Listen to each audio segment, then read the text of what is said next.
Neuralink fiber wire temporal relay program initiated. Synchronizing synaptic waves. Connecting.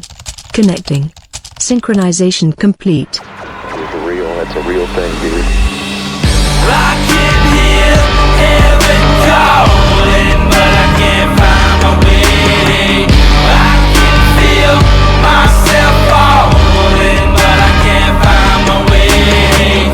Angels in my ear telling me don't let go, but demons in my ear telling me to when I fight for my soul, and they both want control.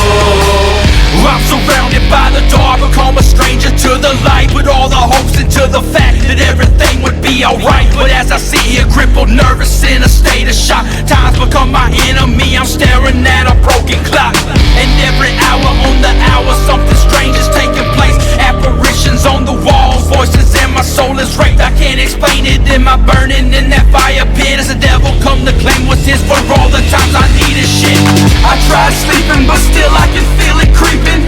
Call up the deacon, blood's leaking right from the ceiling. I hear the rain falling, tapping on my windowsill. Shadows crawling, babies crying, make it all seem so surreal.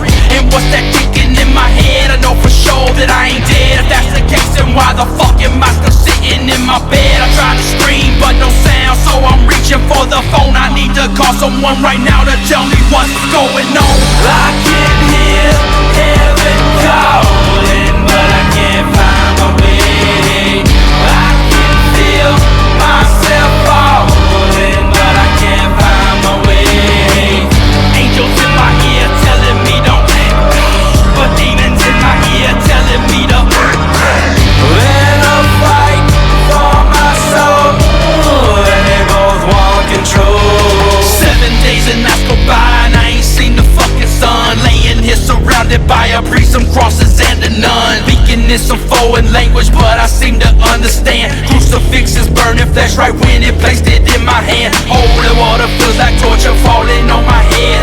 Demons whisper in my ear, don't worry son, you're almost dead. Mom's crying, dad is packing, pictures flying off the wall. I can hear my grandma speaking tongues somewhere down the hall.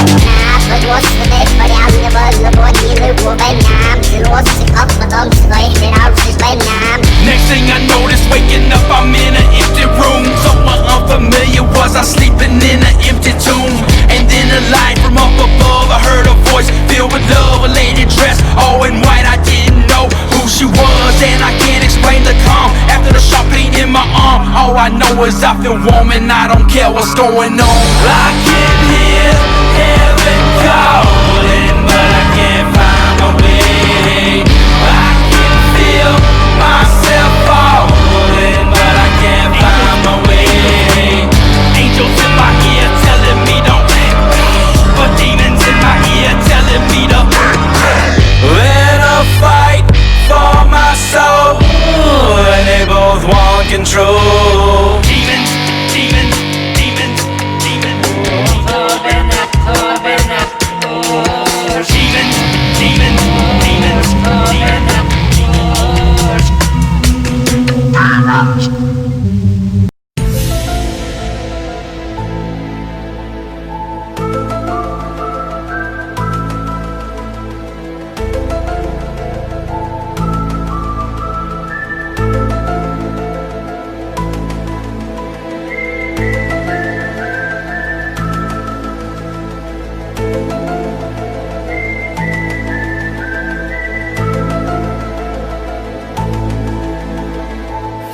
This story goes back to the days of Christ.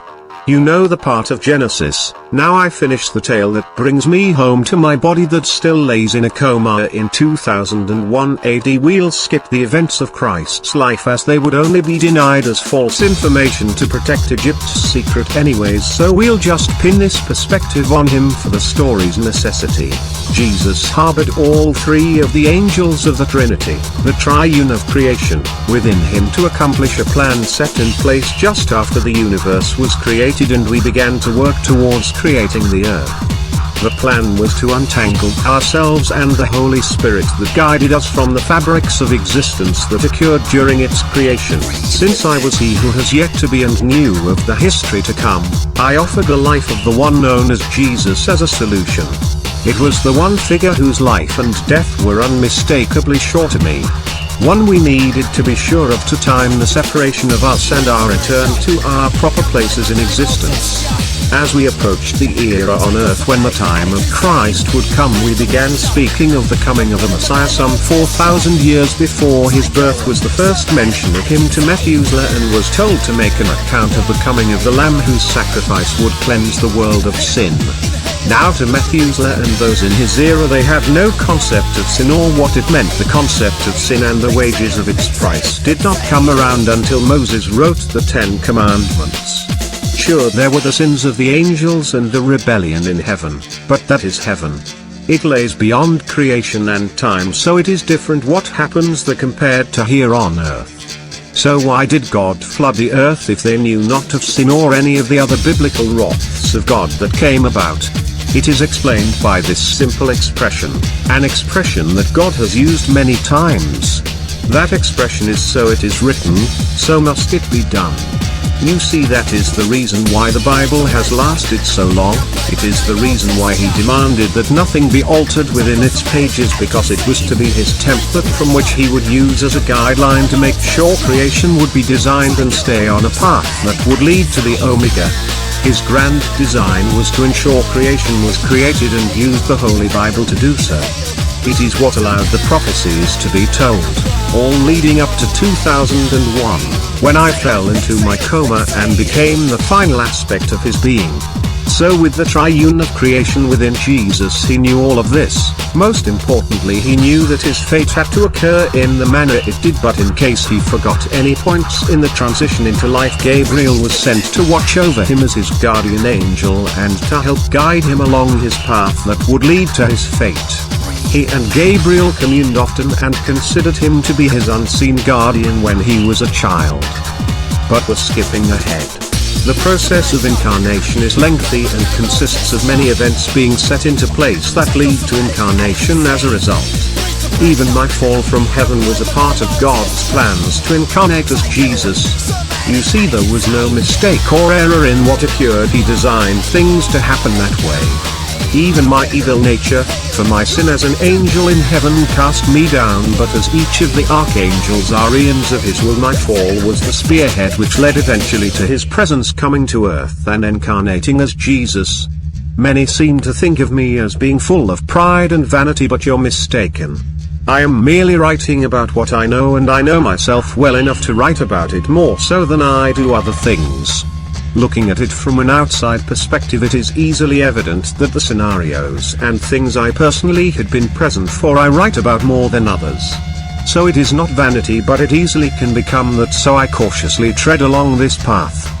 But I stray off topic.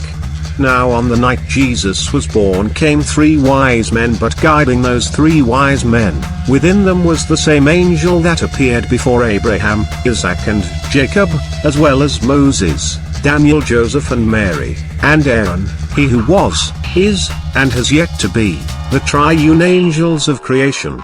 That is who the wise men really were. For you'll notice that after that there was no mention of the triune or of God appearing as that depiction again. Upon Jesus' death we were separated and returned to our respective eras by Gabriel. However, along the way as we were traveling through the world of time, we were bombarded and knocked off course, landing in the year 1476 AD.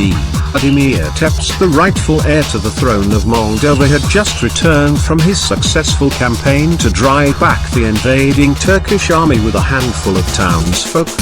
He ambushed 200 soldiers that were a scouting party for the 1,500-man army that was crossing the borders to invade his land.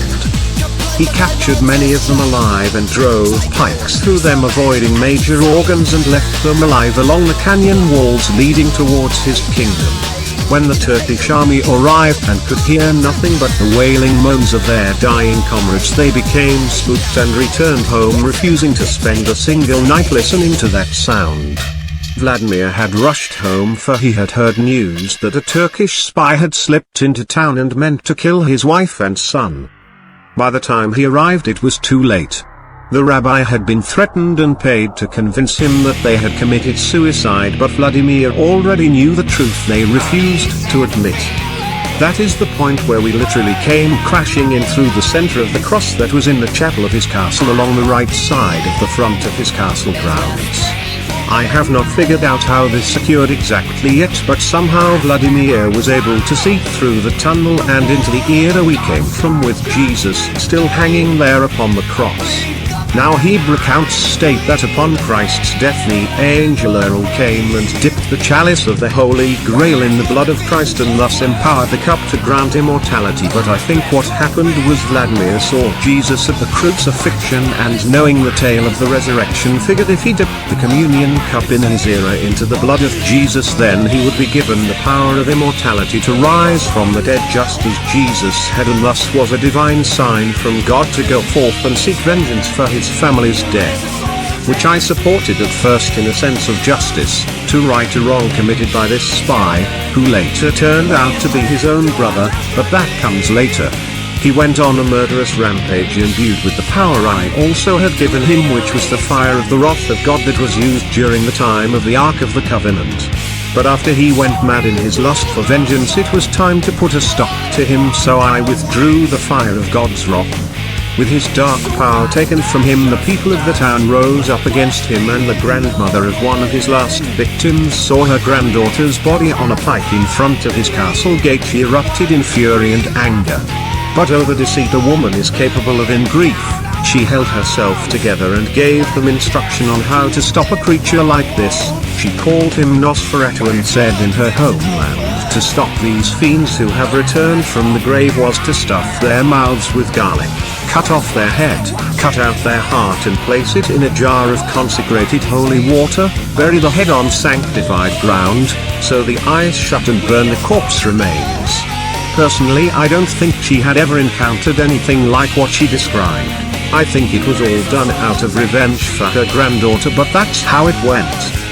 The heart of Vladimir Tepes was sent to Roslin Chapel to the Templars to keep in their renowned archive of mystical artifacts they guarded, but they refused to take it in, so it was instead taken to a small abbey in the town of Roslin and sealed behind a brick wall in the basement and entitled the Heart of Darkness. Once our obligations to Vladimir were concluded, we continued back into the wormhole and into time, but again we were sideswiped. Only this time we saw who it was: Satan, and all three of us came spilling out into the year 1436 AD, right in the middle of the French Revolution. Now at this time in history the French cities were turned upside down in a revolution against the elite noble class that lived in luxury while the rest of the country lived in poverty and treated them like cattle, forcing them to pamper their every need until they finally had enough. Gabriel took a moment to get his bearings and discovered that Satan had fallen into an abandoned garrison outpost not far from where we were. It seemed there was a small army of hired mercenaries led by none other than the infamous child serial killer Gilles de Rais. A little backstory on de Rais was that he was a nobleman by birth and had been a soldier and brilliant tactician for the French army since the early beginning. The end of his military career was served under none other than Joan of Arc, and was one of her closest strategists and commanders. Some even say they were secret lovers. After Joan of Arc's execution, de Rais retired from his career and worked for a time as a soldier of fortune, which brings us to his position as commander of the mercenary outfit that had taken up post in the garrison for a noblewoman who was said to be doing an act of mercy for an infant who was of noble birth and had contracted the Black Plague. Not wishing to do this anywhere near the city, she came out to the countryside and hired the mercenaries for protection in case any of the revolutionists had discovered her activities. This was of course a lie with a sinister plot. You see, at this time within the pagan occults there was a silent war being waged that involved hunting down something they called children of prophecy. These children were said to be individuals that were destined to be a great impact on the world and sent by heaven to achieve this divine event. In turn, the Christians and Catholics were hunting down what they referred to as the spawns of Satan, or the devil's children, which were a widespread of types from possible incarnates of me trying to attain human form on earth to the bloodline of the Nephilim children to gingers, which many times were just children who had different hair color or eye color than their birth parents. These children would be burned at the stake, usually with their mothers, as that in that age the devil was a man spreading his seed of evil to adulterous housewives who sought the comfort of a stranger one night. You know, that English penis-pumping weenie that makes me look like a pathetic emotional head case controlled by his mini-meat, should take a look over this era and try to put some truth to my image he taints on that show called Lucifer, but that's another issue. Also note that in that early era of that time I was depicted as a dark seductress who lured men into sin by temptation of the flesh. But then near the latter half of that era my image changed from female to male, just going to show that the fairy tale version of me while I was in a type of enema-like state, and the further incarnation of me as I gained the form of flesh as man can be told apart by the sides of the fence I was on.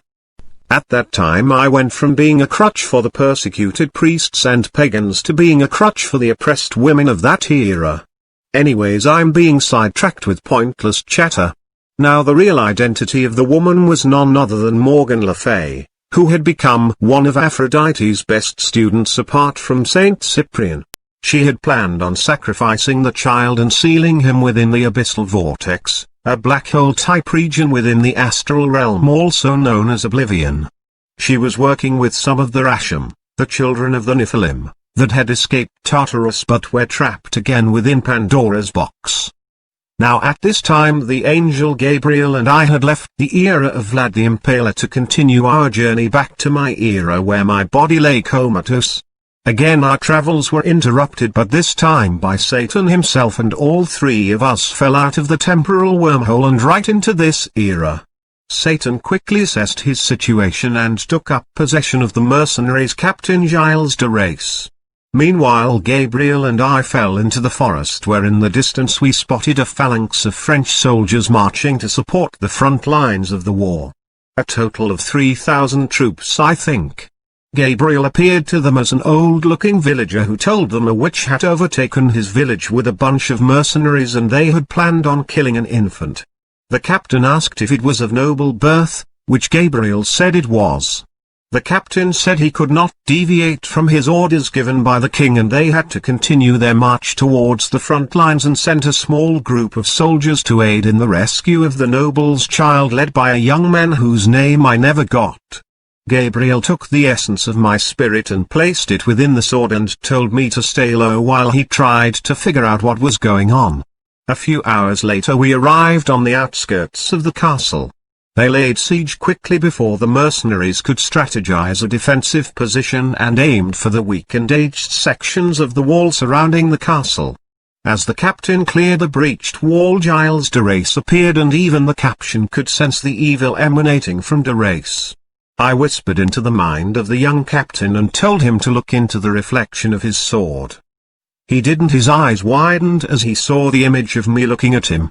I whispered to him to silence his mind and follow my lead with his blade.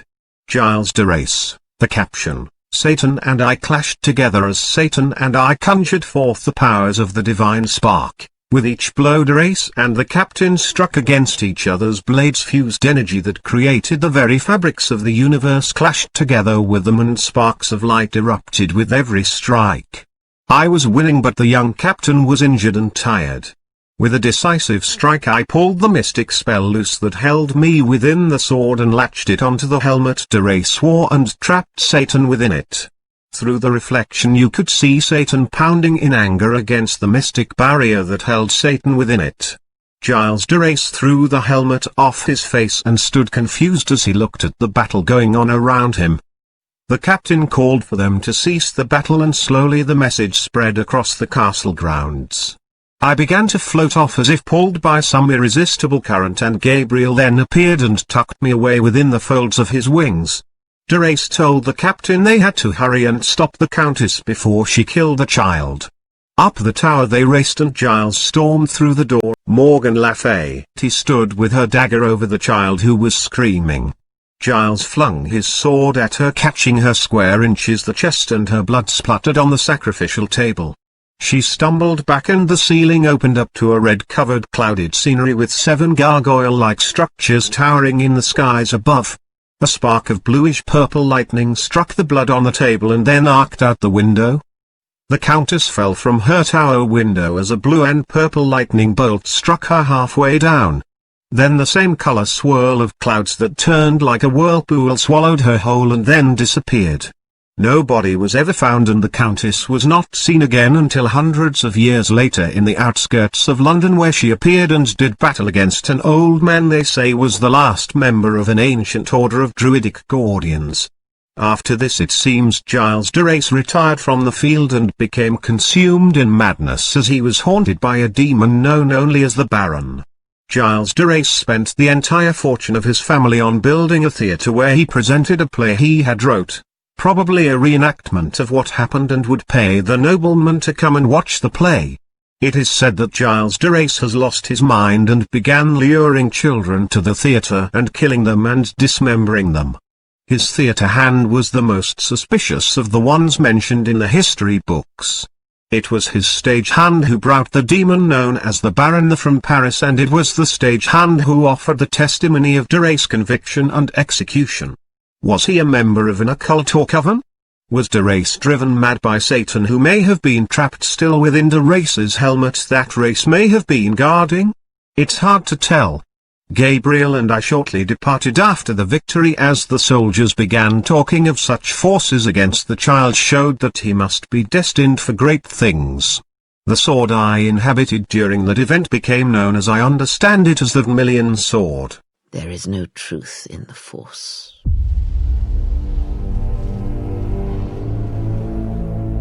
There is no great revelation. No great secret.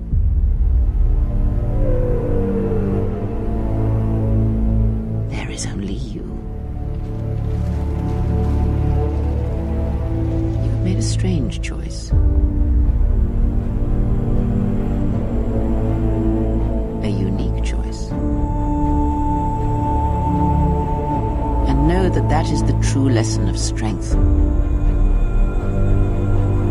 To turn away from strength that is not your own. You are beautiful to me, exile. A dead spot in the Force. An emptiness in which its will might be denied. I see the potential to see the Force die. Because I hate the Force. I hate that it seems to have a will. That it would control us to achieve some measure of balance. When countless lives are lost. She has brought truth, and you condemn it. The arrogance. As you would pass judgment on her, I have come to pass judgment on you all. Do you wish to feel the teachings born of the Mandalorian Wars?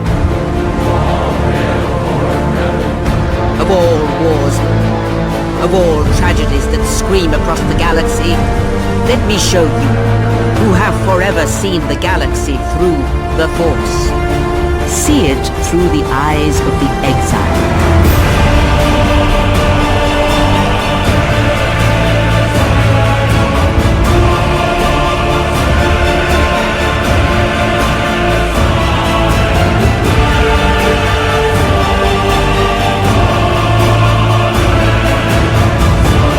So you will do nothing.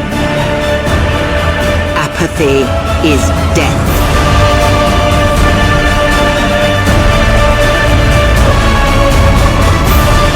And there must always be a Darth Trayer.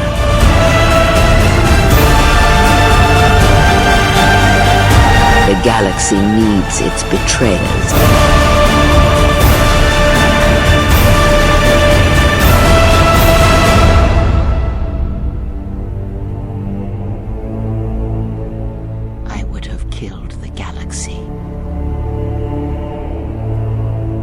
Preserve you.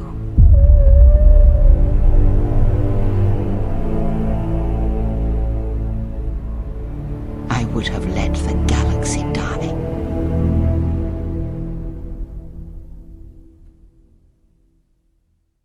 She loved you, you know, as one loves a champion. You were all that she could not be,